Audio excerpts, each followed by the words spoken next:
A wonderful, wonderful day here in Dallas, Texas, and this is the 21st of November in the year 2017. God is so good to us. He's worthy to be praised. I give him all the glory, the honor. I give him the credit for everything that's happening in my life because I know that because I love him, then all things work together for my good. Okay? And I am so thankful because he loves me and he wants the best for me as well as wanting the best for you.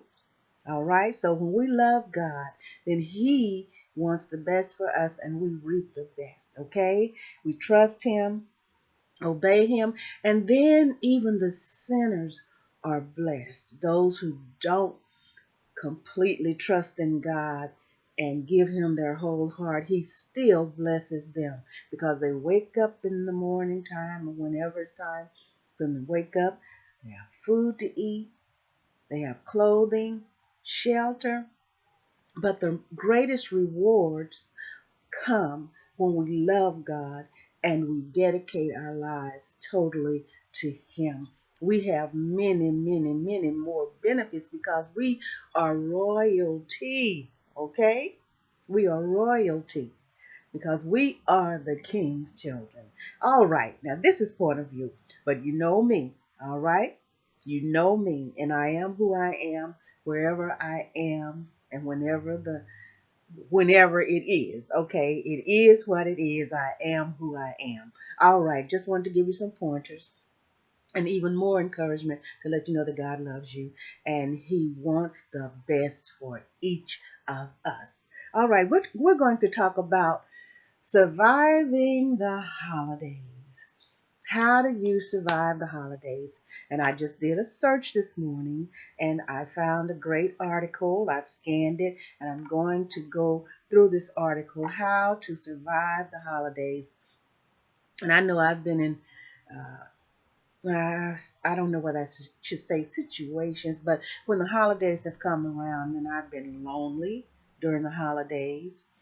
But I thank God for my children, my grandchildren, because we're always together. I think we might have missed maybe one or two holidays together that might have been like New Year's because we're usually together bringing the New Year in. But I think we've done a couple of years we haven't done that. And I think one Thanksgiving I stayed here in Dallas, I think. But we always communicate with each other. And I tell them, send me a picture or we do what is video conference, well, message to each other, whatever. But the holidays, they can be trying times for many, many people. So I'm going to talk about how to survive the holidays. All right. And this is by Patty E. Fleener. Fleener, and she's M.S.W. Okay.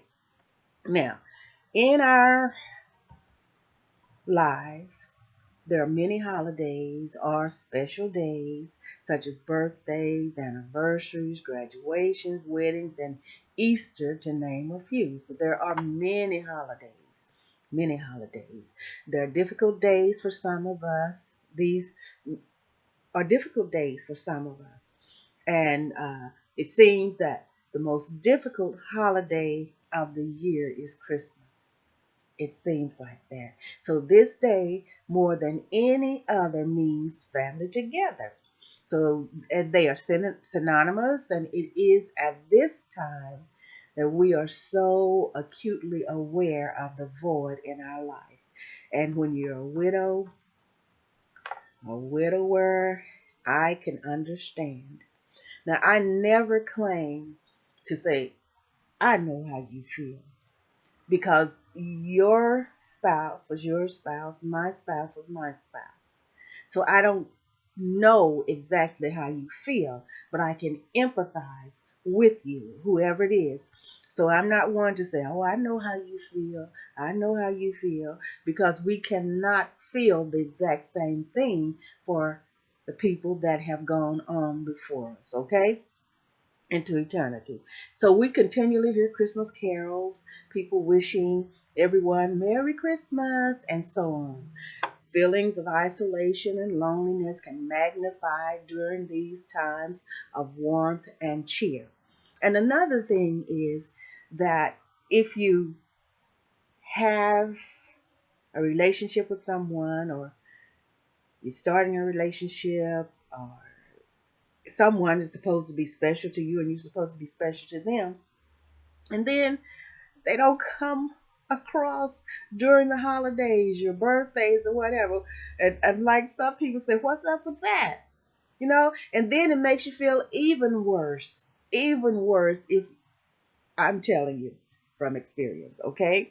Now, and the writer is saying, she said, I myself have spent Christmas alone as well as a few Thanksgivings.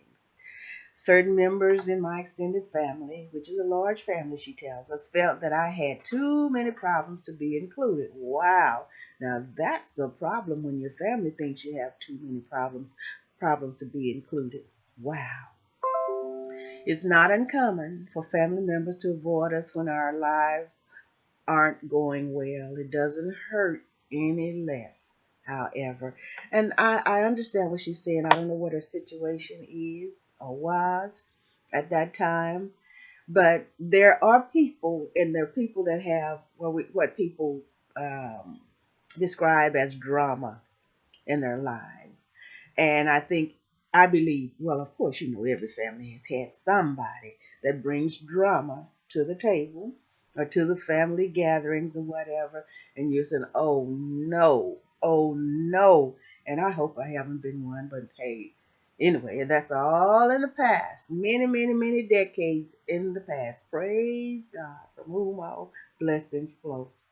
And we have those people in our families who bring drama with them. It could be their spouse, their significant other. We remember those times, so I can understand that sometimes. But you want your loved one there, because we're a loving family toward each other. We want each of our loved ones there, and we will put up with the loved one's significant other, because we love our brother, our sister.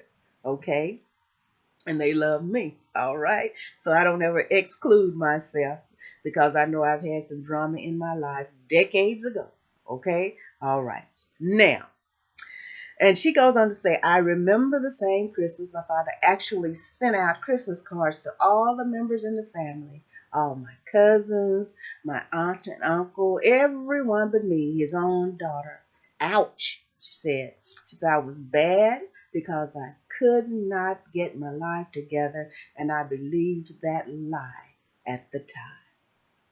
And then, we have people that have problems. And some families have people with substance abuse problems, and you've tried and you've tried and you've tried, and you couldn't help them out at the times that you wanted to try to help them out. You did things and it seemed like everything that you did was in vain. So I can understand that.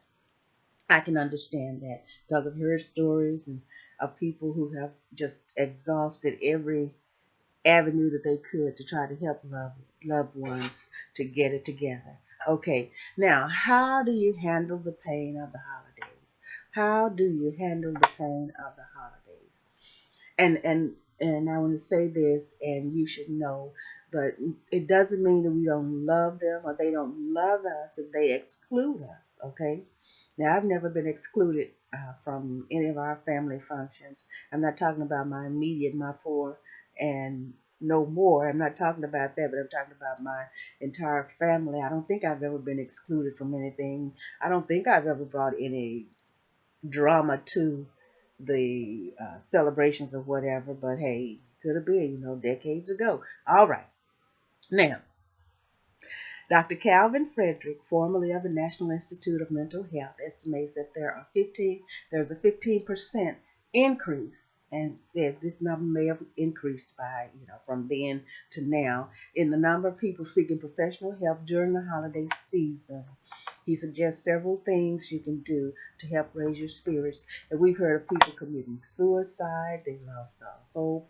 Some people might not have somebody that they can go around. So we should be able to embrace people and try to help people as much as we possibly can without bringing that drama into the situation ourselves. Okay? Now, number one, first, Stop putting unreasonable pressure on yourself to be happy during the holidays. When you have legitimate reasons for being happy, acknowledge them and be gentle with yourself. Number two, we're talking about how to handle the pain of the holidays. How to handle the pain of the holidays.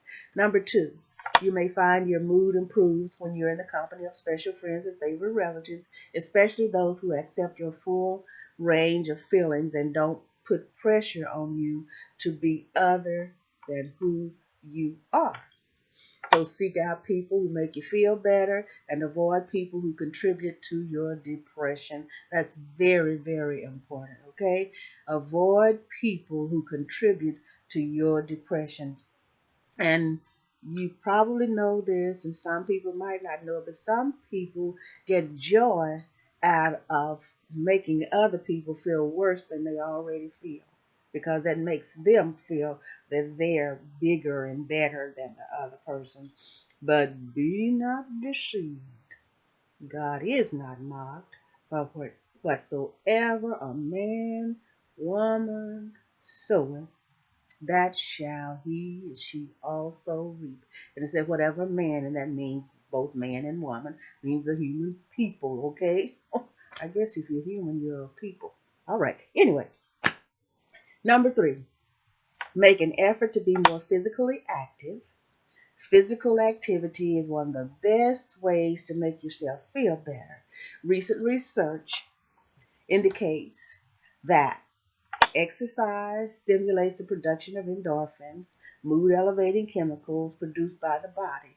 Take a walk, go to the gym, go out in the country, or take on a project that calls for physical activity. Number four, many people regain control and their equilibrium when they set on two, or one or two specific manageable goals every day. So that's a typo in here. Many people regain control of their equilibrium when they set one or two specific manageable goals every day, even if they are as simple as cleaning out a closet or drawer or writing a letter. Hey, talking about closet cleaning, I've got 3 down and 2 to go. I am so happy and proud. All right. Now, the satisfaction they get from completing these tasks adds to their sense of well-being and self-respect. It really does feel good, something that's needed to be done for a long time, and you finally do it. Oh, it feels so good, so good. Now, number 5, watch your intake of alcohol. While a few drinks may make you feel temporarily euphoric, alcohol is a depressant and often ends up making you feel worse than before. So be careful, okay? So if you're having trouble sleeping, have lost your appetite, have continuing thoughts of hopelessness and despair, seek professional help, okay? Seek professional help. That would be the wisest thing to do, all right? Now, listed below here, I'm going to read a list of comments and things to help us out, okay? Listed below are some ideas and suggestions that others have found helpful in coping with the holiday season. Choose the ones that help you. Number 1, family get-togethers may be difficult. Be honest with each other about your feelings. Sit down with your family and decide what you want to do for the holiday season. Don't set expectations too high for yourself or for the day. If you wish things to be the same, you're going to be disappointed. You're going to be disappointed. All right? Do things a little differently. Undertake only what each family member can handle comfortably. Initiate activity yourself. Do not wait for others. All right. Number 2, there is no right or wrong way to handle the day. Some may wish to follow family traditions, while others may choose to change. Everybody can do their thing, and still everybody can be happy, okay? If you work together on it. Number 3, keep in mind the feelings of your children and or family members. This is very important. You keep in mind their feelings, okay? Consider them, others, and they should consider you too, okay? Try to make the holiday season as joyous as possible for them. Number 4, be careful of shoulds. SHOULDS. It is better to do what is most helpful for you and your family. If a situation looks especially difficult over the holidays, don't get involved if possible. Okay, avoid it if possible. Then, number 5, you set your limitations. Realize that it isn't going to be so easy, okay? Do the things that are very special and are important to you. Do the best you can. Number 6, once you have made the decision on the role you and your family will play during the holidays, let your relatives and friends know. Time spent by yourself can also be rewarding. 7, baking goodies and cleaning the house can get out of proportion.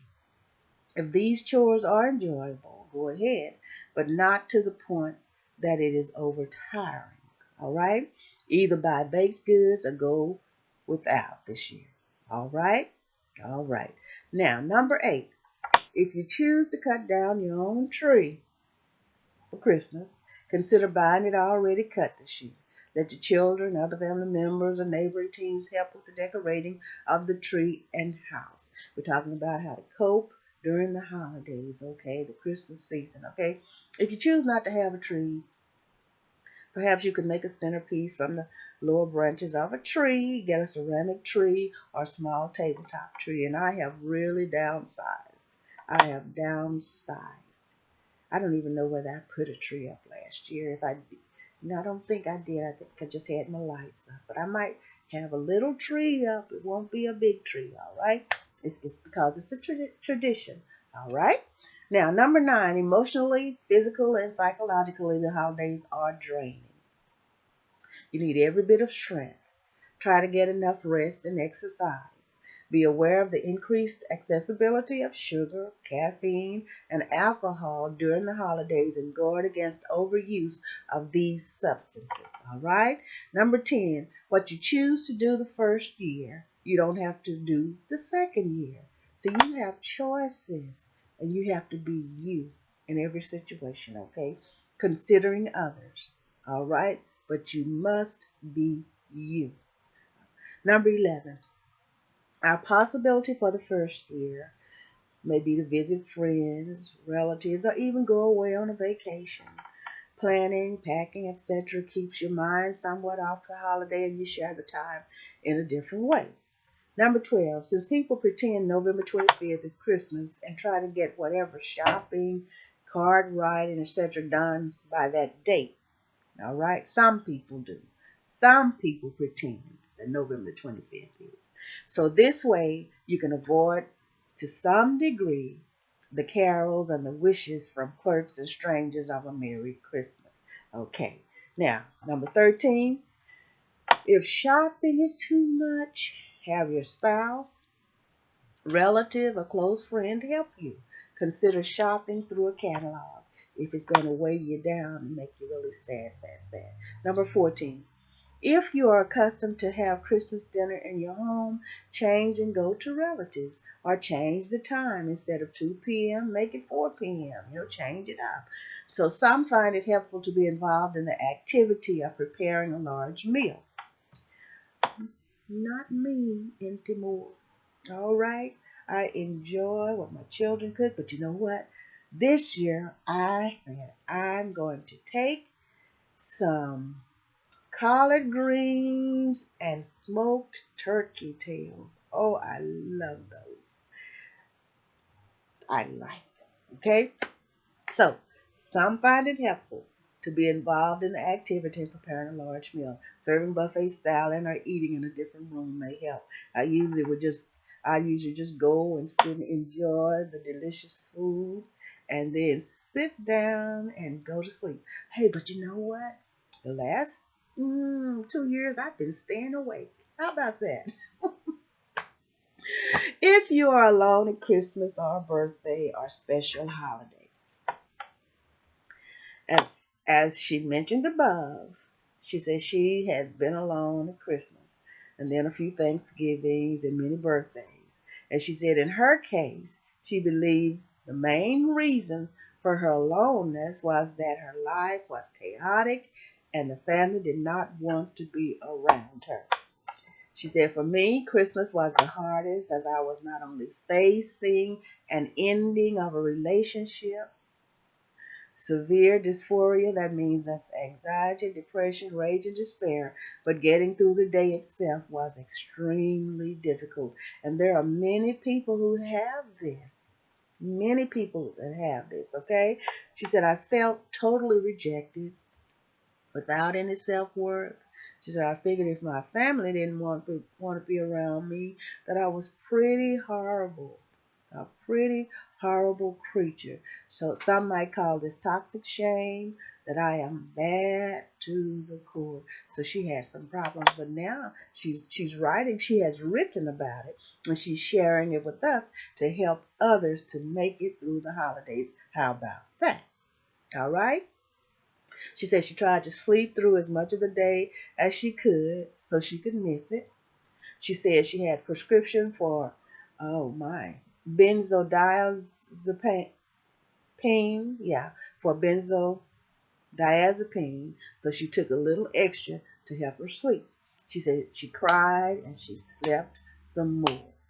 And then she said her thinking was very black and white at that time. She said she felt that the good people were the people who had families who wanted to be around them, and the bad people were like me, alone and abandoned. So she really had some problems. But look, she's recovered. She's writing about it to help all of the lonely people make it through the holidays. Number one, here's what I could have done. She's saying what she could have done.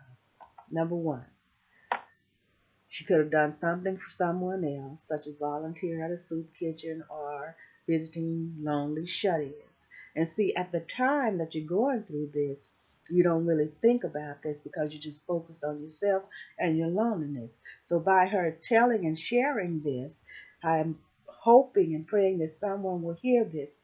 And if you're feeling like this, then this will give you ideas of what you can do. All right? Number two, she said, I could have looked for someone beforehand who might also be alone to share my day with. Number three, she said she could have made phone calls to friends or family that did not shame me. So she said I could have called the local crisis line or went for a long walk and really looked at the trees, etc. She could have prayed. She could have attended church. She could have read or watched TV, anything to get her mind off the day. This is afterthought, okay? She could have wrote down my feelings in my journal, written down, I should say. But she said this is what she's saying. She wrote down feelings in my journal, screamed into a pillow, or ripped up newspaper if it made me feel better. Try to eat and keep her blood sugar up. Tried to focus on what she was doing instead of what other families were doing. She said, I did not drink alcohol on Christmas, and my advice is the same to you. My emotions and feelings were so out of control that I was afraid to lose more control through alcohol. Then the 14th point here is she could have painted her home, her home or apartment. She said, do some project, especially if it is physical and can keep your mind busy. Pay your bills, write letters, etc. Stay on the computer all day if it helps keep your mind away from the holidays. Chat with others in the chat rooms who are also alone. She said, I believe there's a news group especially designed for holidays. And then number 16, she said, if you can, get a pet before the holidays. If you can, get a pet. Now, you have to be careful with that too, because we don't want you to be so depressed and so out of it that you mistreat the pet. So you know it's a lot to be considered there. Or neglect the pet. All right, a lot to be considered. I'm a pet owner and I like pets and I'm very concerned about the pets. Okay, and you'll especially, hey, Okay, one thing she said that did help was psyching herself out. She told herself that it was just another day. And then another thing she tells us that is important to remember is that you may not, like she was, be in good enough emotional shape to be able to do all the above activities. She said, but that's all right. She said, you can only do what you can do. You do not need to put further guilt upon yourself. She said, know what your limits are, and that's very important. You have to know your limitations, okay? You will find that you will survive this, and believe me, she tells us, you will be relieved when the holidays are over. And one thing about that, knowing your limitations, don't let people force you to go over your limit. Whatever your limitations are, you know those better than anyone else. Don't let people force you to go over your limitation, okay? In any way. All right? You will find you will survive this. And she said, believe me, you'll be relieved that the holidays are over. She said that the time when you need your therapist and our doctor the most is when they are off for the holidays. So she remembers what an old friend of hers said, who was undergoing a divorce, said about facing his first Christmas alone. She said, he said, holidays are cruel and the people that created them are cruel and mean. This is what her friend told her. She said, this is the worst time in my life and I'll be dead before they are over. Well, he did survive the holidays and the one after that and the one after that, and it got easier. And it does get more tolerable. I'll put it like that.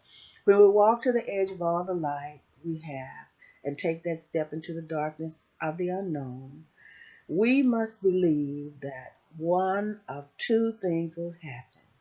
There will be something solid for us to stand on, or we will learn to fly. How about that? And that's by an anonymous person, okay? When we walk to the edge of all the light we have and take that step into the darkness of the unknown, we must believe that one of two things will happen. There will be something solid for us to stand on, or we will learn to fly. That means you won't go under. You won't face destruction. One or two things will happen. There'll be something solid for you to stand on, or you will be able to fly and get through it.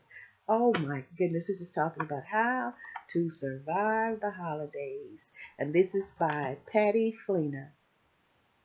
It's copyrighted material. All right, and I have given that credit. I'm not a person that does uh, plagiarism. I don't plagiarize other people's work, and I don't want other people plagiarizing mine. This is a great article, How to Survive the Holidays, and this is mentalhealthtoday.com. Mental-health-today.com. This is Point of View with Shirley Polk. It's a wonderful, wonderful day. Enjoy your day, all right?